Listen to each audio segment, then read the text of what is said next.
অনেকেরই অমুসলিমদের বিষয়ে ব্যাখ্যা শুনলেন। অনেক মুফতি মুহাদ্দিস বিভিন্ন ধরনের ব্যাখ্যা দিয়েছে। কেউ যায় নামাজ পড়ে, কেউ আলহামদুলিল্লাহ পড়ে, আবার কেউ নিষেধ করে, কেউ আবার বলতেছে মুসলিমদের পাশে দাঁড়াতে। সবগুলা কোরআন হাদিসের অপব্যাখ্যা। সূরা আল মায়েদা আয়াত ৫১। আল্লাহ তাআলা বলেন, হে মুমিনগণ, ইহুদি ও নাসারাদেরকে তোমরা বন্ধুরূপে গ্রহণ করিও না। তারা একে অপরের বন্ধু, আর তোমাদের মধ্যে যে তাদের সাথে বন্ধুত্ব করবে সে নিশ্চয় তাদেরই একজন। নিশ্চয় আল্লাহ জালিম কওমকে হেদায়েত দেন না। আল বায়ান। কি বুঝলেন আল্লাহর কথা? হে ঈমানদারগণ, তোমরা ইয়াহুদ ও নাসারাদেরকে বন্ধু হিসেবে গ্রহণ করিও না। তারা একে অপরের বন্ধু। তোমাদের মধ্যে কেউ তাদেরকে বন্ধুরূপে গ্রহণ করলে সে তাদেরই অন্তর্ভুক্ত হবে। আল্লাহ জালিমদেরকে সৎপথে পরিচালিত করেন না। তাইসিরুল। দেখেন, দুইবার বলছে আল্লাহ।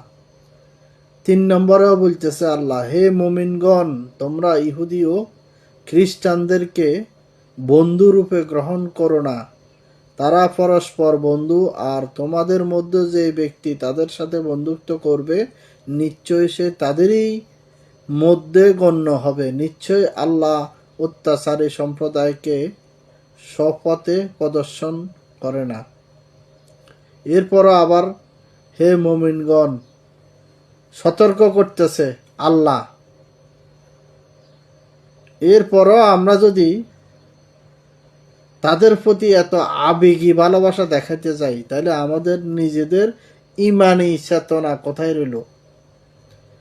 তাফসিরে জাকারিয়া, হে বিশ্বাসীগণ, ইহুদি ও খ্রিস্টানদের বন্ধুরূপে গ্রহণ করো না। তারা একে অপরের বন্ধু। তোমাদের মধ্যে কেউ তাদেরকে বন্ধুরূপে গ্রহণ করলে সে তাদেরই একজন গণ্য হবে। নিশ্চয় আল্লাহ অত্যাচারী সম্প্রদায়কে সৎপথে পরিচালিত করে না। দেখেন কিভাবে সচেতন করতেছে যে আল্লাহ আল্লাহর প্রিয় বান্দাদেরকে, আর আমরা অধম বান্দারা মুসলিম, হিন্দু, বৌদ্ধ, খ্রিস্টান, বিজাতি আমরা কিছুই মানি না।